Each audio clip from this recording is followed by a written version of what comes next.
کربلا دا منظر اکھاں نال ویکھیا۔ امام حسین دے بیٹے حسین العابدین نے بیماری دے اندر آرا خاندان شہید ہوتا ہوا اکھاں نال ویکھیا۔ اپنے بھائی علی اکبر دی لاش تڑپتی ویکھی، علی اصغر اور محمد اپنے بھائی ابو بکر عثمان عمر نو بھی شہید ہونے، مولا علی شیر خدا دے جڑے بیٹے آپ دے جڑے چچے لگ دیں وہ بھی شہید ہوندے ویکھے۔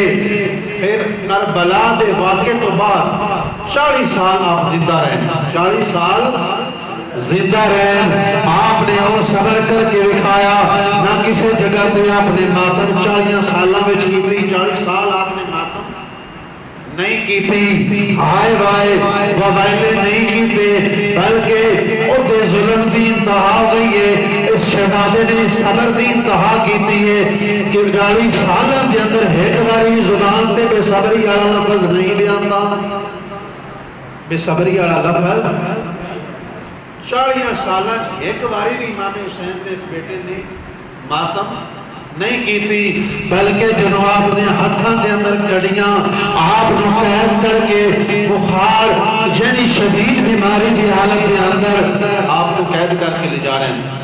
آپ نے اتھے بھی بے صبری دا مظاہرہ نہیں کیتا۔ اے ہے صبر، پھر ہے صبر اتنا، اے تربیت ہے خاندان رسول دی، اے تربیت ہے اچھے ماحول دی کہ اس یعنی ایڈے بڑے ہم امتحان تے بھی جا کے امام زین العابدین گھبرائے نہیں، ہائے وائے وغیلے کیتے نہیں۔ آج 40 مطلب کئی صدیاں تو بعد سنجو کا غم لگا کھڑا ہے، انہاں صبر دی انتہا کیتی ہے۔ سن بھی صبر کرنا چاہیے، ساڈا کوئی جتنا بڑا بھی قریبی دنیا تو چلا جائے صبر دا حکم ہے۔ آنسو آنا الگ معاملہ ہے، سپیشل پھوڑی پانی تو وغیلے کرنے کہ کسے دنیا تو جان والے واسطے جائز نہیں ہے۔ اللہ اور اس کے رسول نے منع کیتا ہے۔